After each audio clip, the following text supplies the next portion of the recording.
महाराणा प्रताप की जयंती पर जो है आज पटना के बापू सभागार में नीरज कुमार बबलू के द्वारा जो है एक भव्य कार्यक्रम किया गया, जिसमें तमाम जो उनके जो कार्यकर्ता से लेकर तमाम जो लोग हैं वो पहुंचे। और आप देख रहे हैं कि किस तरह के जो है लोग जो है पहुंचे हैं।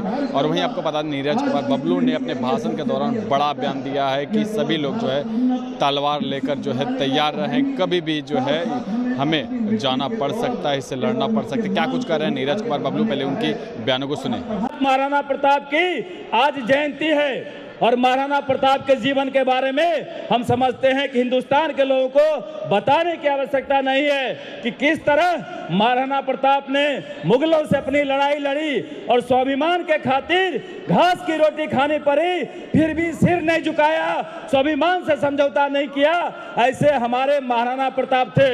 और महाराणा प्रताप का जो अपना राजपाट था, जिस तरह से वो राज्य को, देश को चलाते थे, उसमें सभी समाज के लोगों का संरक्षण करने का काम करते थे, देश के सभी वर्ग के लोगों का संरक्षण देने का काम करते थे।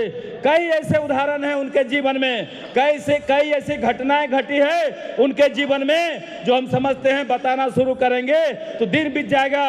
लेकिन एक दो उदाहरण हम आपको बताना चाहते हैं कि जब वो संघर्ष कर रहे थे तो उनके जीवन में उनके साथी के रूप में एक झाला सरदार था। जब युद्ध में फंसे हुए थे, जब झाला सरदार को लगा कि महाराणा के जान के ऊपर आफत आ सकता है, तो महाराणा के पास तेजी से आए और महाराणा का मुकुट छीन के पहन लिए और विरोधी सेना के बगल से निकल गए, ताकि विरोधी समझे कि महाराणा जा रहा है। अपनी जान का परवाह किए झाला सरदार ने अपना जान न्यौछावर कर दिया महाराणा को बचाने के लिए।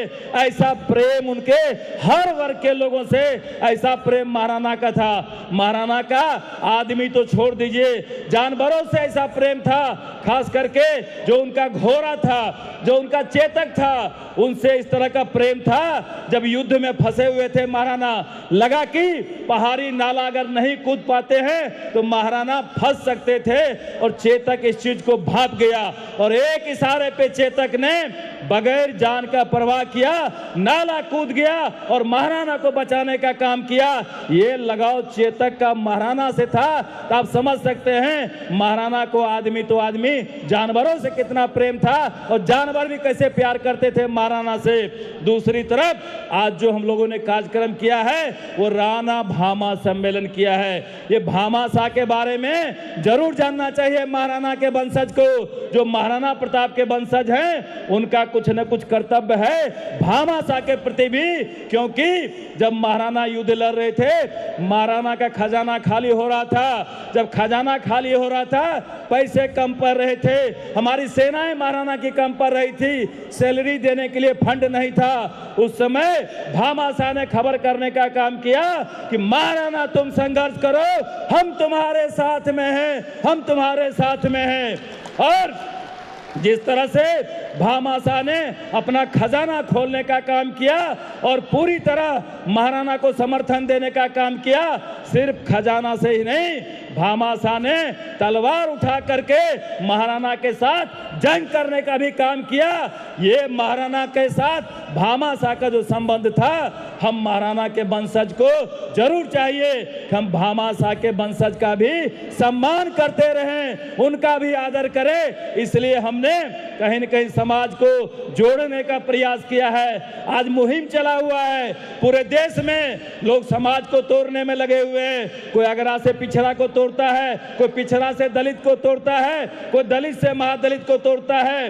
उस परिस्थिति में महाराणा के वंशज अगर कोई हैं तो उनका ये दायित्व होता है, जो महाराणा का कर्म था समाज को जोड़ने का। हम उनसे आग्रह करते हैं कि इसी तरह समाज को जोड़ने का प्रयास करें और अपने क्षमता का प्रभाव दिखाते हुए सभी वर्ग के लोगों को, सभी धर्म के लोगों को अपने छत के नीचे में संरक्षण देने का काम करें, ताकि पता चले कि आप संरक्षण देने लायक हैं। आप अपने क्षमता का सदुपयोग करने का काम करें, ना कि दुरुपयोग करें। कभी कभी हम अति उत्साह में दुरुपयोग कर जाते हैं। अगर ईश्वर ने आपको क्षमता दिया है, आपको संरक्षण का पावर पावर दिया है, हमको क्षमता दिया है, तो हमारा कर्तव्य होना चाहिए कि हम सभी समाज के लोगों को लेकर के चले, क्योंकि ये लोकतंत्र है। लोकतंत्र में सबका सम्मान करना पड़ेगा।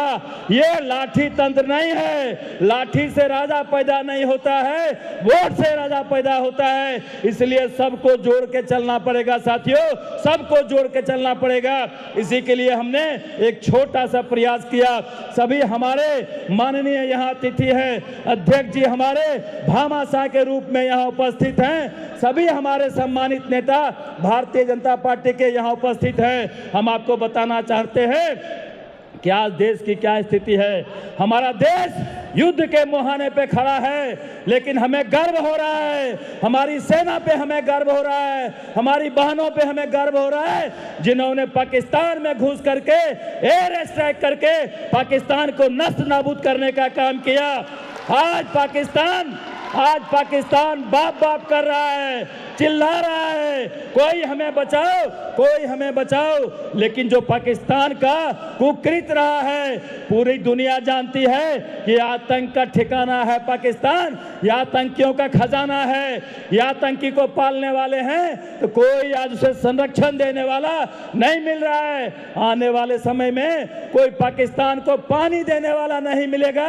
ये हमको आपको कहने आए हैं साथियों। और हम अब तमाम लोगों से, राणा भामा के वंशज जी से भी कहना चाहते हैं कि जो देश की स्थिति है, आप भी कमर कस के रहिए, सर में मुरट्ठा बांध के रहिए और हाथों में तलवार लेके रहिए, भाला लेके रहिए कि कभी भी कोई ऐसी परिस्थिति आ सकती है तो हमें भी बॉर्डर जाना पड़ेगा। तो हम सब बॉर्डर जाने तैयार हैं। क्या तैयार हैं? जरूरत पड़ेगा बॉर्डर जाएंगे। तमाम लोग बॉर्डर के लिए तैयार रहिए। और हमको तो ये लगता है, हमें तो ये लगता है कि छोटा सा पाकिस्तान है, इसे तो सिर्फ बिहार के लोगों को फ्री कर दिया जाए तो बिहारी चल जाएगा पाकिस्तान पे, हमें यही लगता है।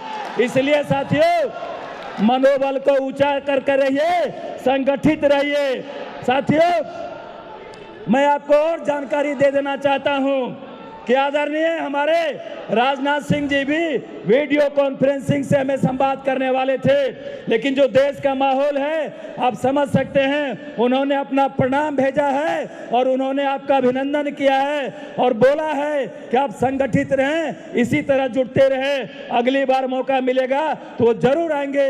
अभी माननीय प्रधानमंत्री जी के साथ में लगातार बैठक में हैं और आदरणीय गजेंद्र सिंह शेखावत जी, वो भी हमारे अतिथि ग्रुप में आने वाले थे, जो भारत सरकार के मंत्री हैं और राजस्थान की धरती से आने वाले थे। लेकिन दुर्भाग्य कहिए कि छिटपुट घटनाएं उनके क्षेत्र में घटी हुई है, इसलिए वो अपने क्षेत्र में गए हुए हैं। उन्होंने भी आपको अपना प्रणाम भेजा है, आपका अभिनंदन किया है और मंच पर हम अपने तमाम नेताओं का अभिनंदन करते हैं, आपका दिल से अभिनंदन करते हैं जो बड़ी संख्या में आए हैं और जो लोग हमारे इस कार्यक्रम के लिए मेहनत किए हैं, हमने उन सब का नाम लिख लिया है। हम अलग से आप लोगों का विशेष अभिनंदन करते हैं, स्वागत करते हैं। आप तमाम लोगों का बहुत बहुत स्वागत, बहुत बहुत धन्यवाद।